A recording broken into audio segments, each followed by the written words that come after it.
My new health insurance had just set in, so I went for a full medical workup. I figured, why not? I had some tests done. The doctor said the results would be in within a week, so I waited anxiously. A week went by. I figured, no news is good news, right? So on the 8th day, I picked up the phone and sank into my chair as I heard the 4 words that changed my life. You have breast cancer. I thought, there's got to be some mistake here. I'm 33, I'm young. I eat organic, I exercise regularly. How can I have cancer? I went in for 5 different second opinions to make sure the diagnosis was correct. Every one of them urged me to have a double mastectomy. That was a lot to take in.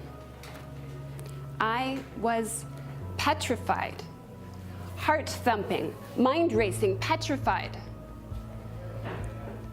My fear was not that I would be less feminine, but that I would feel less whole with part of my body missing. It wasn't as if I defined myself by my breasts by any means, but they were part of me. They had been there from the little bumps of girlhood to the swells of adolescence and my young adult years. They had known the tender caress of love and had plumped and filled with milk that nourished and fed my newborn son. Needless to say, it was a shock. The first time I removed my bandages and saw that my breasts were gone. I knew that they were gone, logically, of course, but it was painful to see that they were no longer there. The first time I saw my scars, I looked in the mirror and I said to myself, this is not beautiful. It was all I could do to just be with the rawness of the moment and allow my tears to fall. It was uncomfortable, but it felt important. So every day I made time and space to look, to feel, to be vulnerable. Although it was hard, I kept showing up. And gradually, it became easier.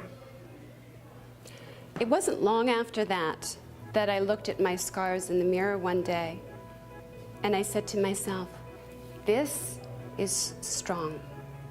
This is what strength looks like.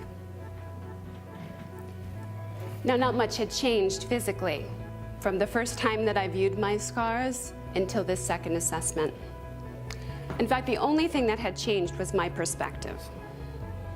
I share this story with you because we all have scars of one form or another, whether outer or inner. Most of us have plenty of both. And yet all too often we find ourselves caught up in feeling not beautiful, not whole, or not good enough.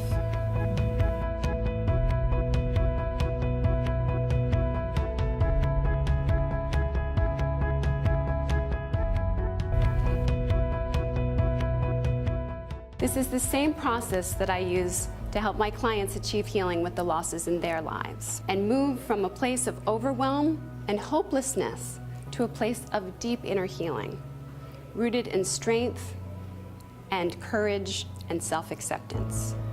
This is not only possible, but lies within your grasp.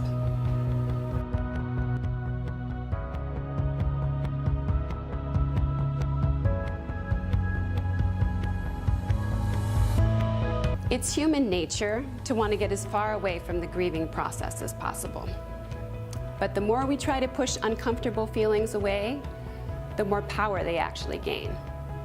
Whenever we try to shove uncomfortable feelings over there, they pile up and eventually trip us up, getting bigger until they simply cannot be ignored. But when we allow these difficult feelings to arise and accept them for what they are, they lose power over us. It's just like when I was first viewing my scars. It was scary, it was vulnerable, it was really uncomfortable. But by facing my fears, I found an inner place of love and self-acceptance for my body and myself exactly the way I am. Now I'm going to ask you to be willing to shift your perspective slightly. I'd like us to talk about compost. I know, yuck. Just bear with me here. This food waste, immediately when it's brought out into the yard to the compost heap, something magical begins to happen. It starts to transform. What once was just ordinary garbage, under the right conditions becomes the richest, most fertile soil, full of nutrients to nurture new seeds and help them to grow. Our darkest, messiest, most uncomfortable states are like that compost. They leave behind a rich inner soil of sorts, where strength, courage, and character take root. I have come over the years, personally and through working with my clients, to have an inner appreciation for this mess of inner compost. How can that be? I'm aware of the hidden gifts tucked in the folds of what appear in the moment to be stumbling blocks or even tragedies. We would never choose pain or suffering in our lives. However, these experiences bring about the opportunity to transform ourselves and incredible character traits that we wouldn't otherwise know were there. Just look at Martin Luther King Jr., Mahatma Gandhi, or Helen Keller. These individuals lived ordinary lives in the most extraordinary ways. They did not allow themselves to be defeated by loss, but they rose up stronger despite great adversity. How is that possible?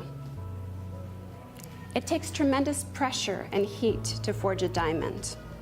It takes murky, gooey mud to grow a beautiful lotus. It takes us being willing to shift our perspective and view messy, vulnerable, uncomfortable states as opportunities for us to grow. Vulnerability is the compost that leads to true strength.